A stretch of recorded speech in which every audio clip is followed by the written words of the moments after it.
Hello and welcome to the Esports Biz Show. I'm your host, Justin Jacobson. This week we'll be discussing professional gamers. Just a disclaimer, nothing here is intended as legal advice, as all the information is for educational purposes only. This week's guest is Diane Di Tran, professional CSGO player for CLG Red. CLG Red is an all-female CSGO team that competes against other professional teams across the globe.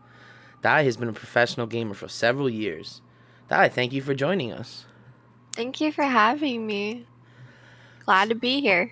We are glad to have you as well. So to briefly introduce the topic, we're exploring professional gamers. So these are the individuals that compete professionally, individually or as a part of a team against other teams. You like be signed to CLG, Fnatic, FaZe Clan, Immortals, any of these traditional teams and organizations. So they earn income in a variety of ways. One of the biggest areas is, a player's salary. So this can range from, as little as $1,000 or $2,000 a month. It could be $5,000 or $10,000. There are even some deals that are $100,000, $300,000 or more.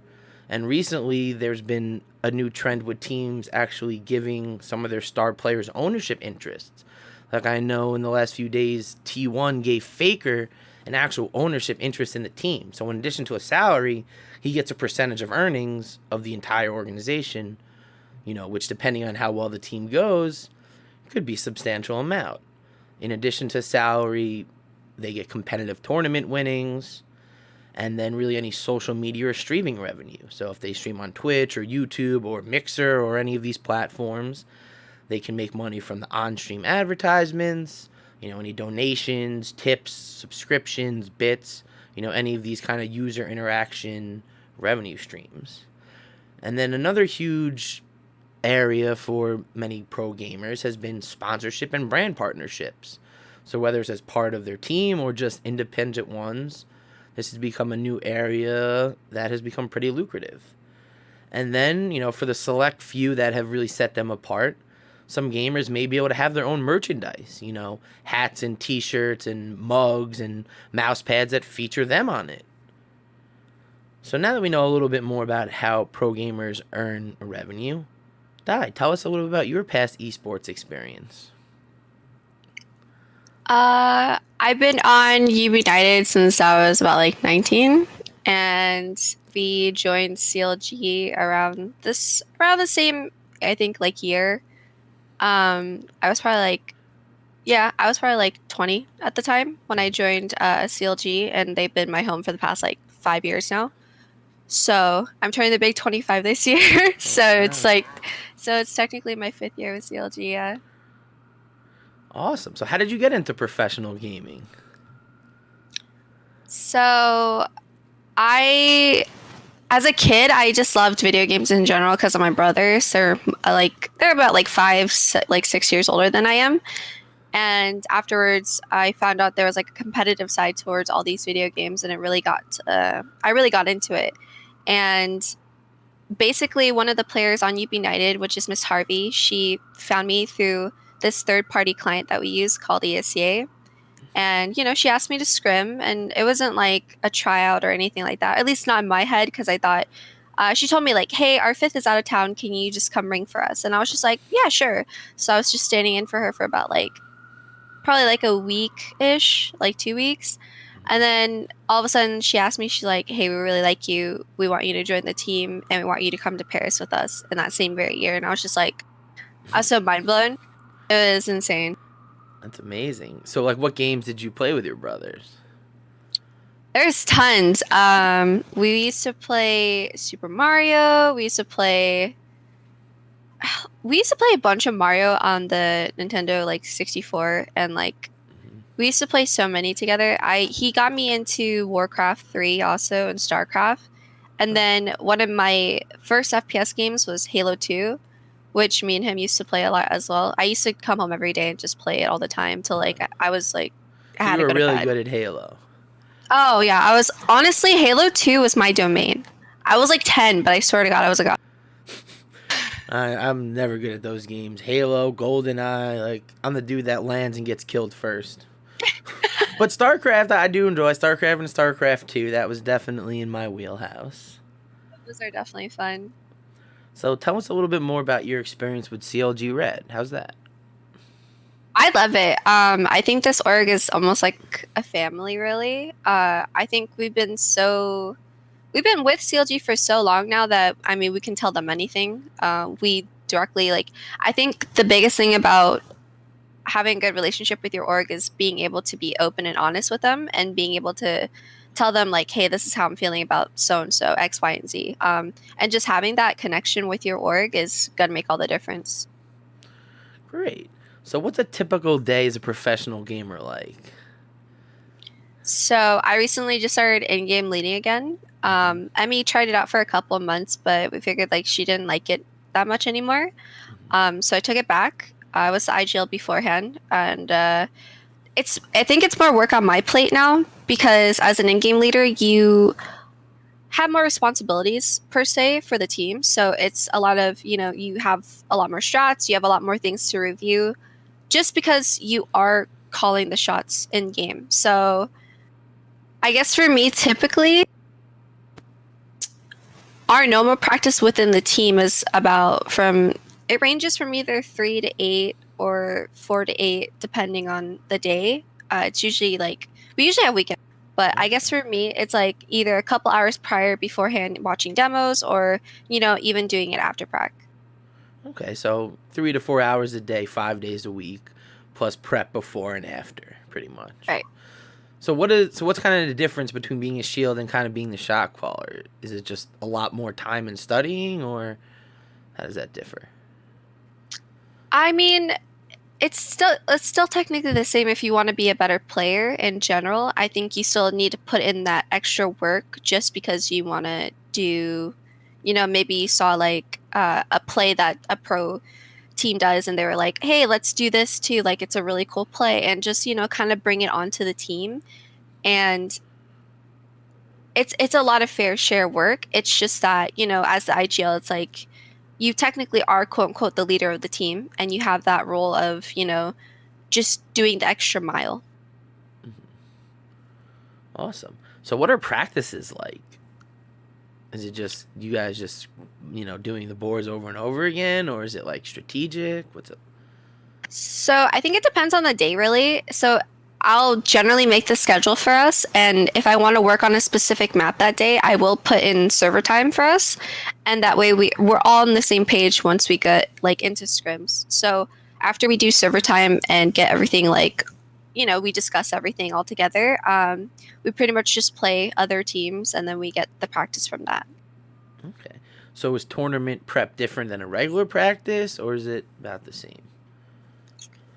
I think it's a little bit more just because we are going into a tournament. We actually have never had a boot camp with each other, which we are going to try this year for Copenhagen, which is really fun. We're all going to fly to LA to the CLG facility to go do that.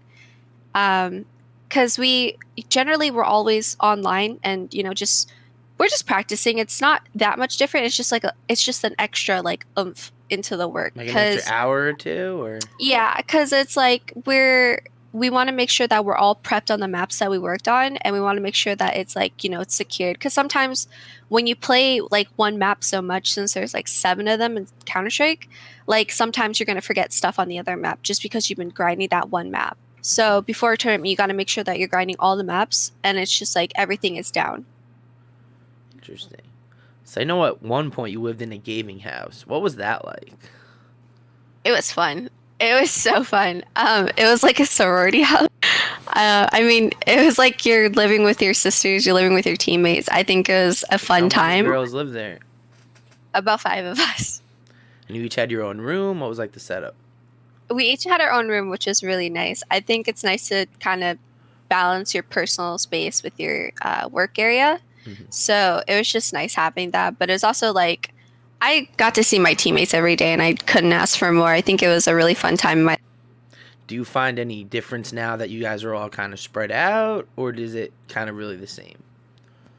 I think it's the same. At least like when we're online, we all act the same. We all act the same in person. The only difference is that, we all have our personal lives and we're all from different states, really. So like for me, LA, I love LA, but at the same time, I also miss my family a lot. So being home in Seattle is really nice. And I think everybody thinks that.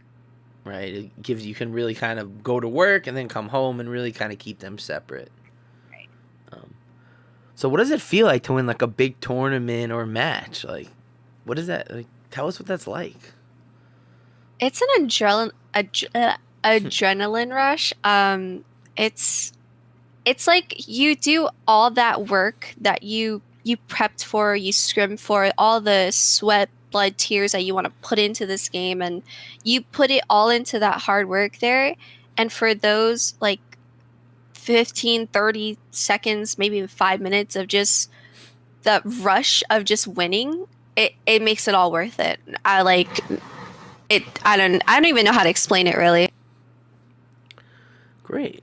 So what was your biggest professional highlight to date? What's just, memorable that just sticks out at you? I think Copenhagen last year, probably. I think because technically, when we won last year, our first tournament together was WSG. It didn't feel as, I want to say as good as Copenhagen was because we didn't have Goose on our team at the time because of the country restrictions. So I think Copenhagen was the first time as a full 5 roster that we won as a team together, and it felt so good. Nice. So what's your favorite part about being a professional gamer? I think being able to do what I love to do just every day. Just playing a video game that I love is more than enough. It's more than you can ever ask for, hey, what do you do as a job? I play a professional video game. And they fly me around the world.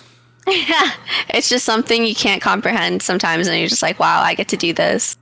Yeah, I mean, a lot of the guys I talk to, and I work in a lot of other spaces, and I try to explain to them, to wake up and to play NBA 2K all day, or CS:GO, or Fortnite, something that you just love and enjoy, and get paid for it, and to get paid really well, and then you have these new experiences of traveling, living in LA with teammates, going to all these different countries. It's just, who wouldn't have asked for it?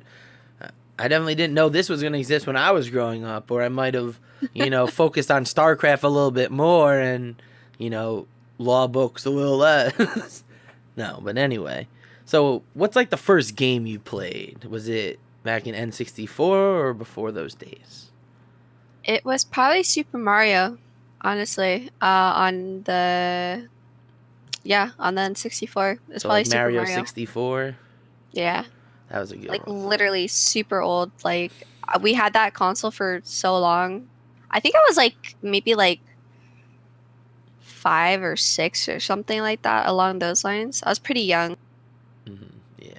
I mean, I remember that's the one thing I when I left college, I kind of just okay, no more N64. It was fun for that. I regret that. I wish I still had N64 to plug in and run up some Mario Kart. Because Mario Kart's good now, but that N64 one was just... It was super good. It was top flight. Okay, so I like to kind of end each interview with kind of my 3 questions. So what's your favorite game to watch? Counter-Strike. Counter-Strike. Easy. So then I assume I know what the second question is. So what's your favorite game to play? Counter-Strike. Counter-Strike. So then this one might be a little bit different.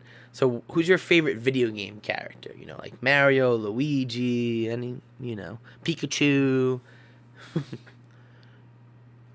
I would probably like Shy Guy. Okay. Why is that? That's a unique one. I don't know where that came from. I think he's really cute. He's a cute little ghost. He looks like the emoji, right? The ghost emoji a little. I see that. Awesome. Well, thank you so much for joining us. This was very insightful. I'm glad we were able to get it all going. Thank you for having me. So, thank you everybody again for tuning in. Make sure to follow me on Twitter, JustinJESQ, and check Apple Podcasts for all the past episodes. And we'll see you again soon.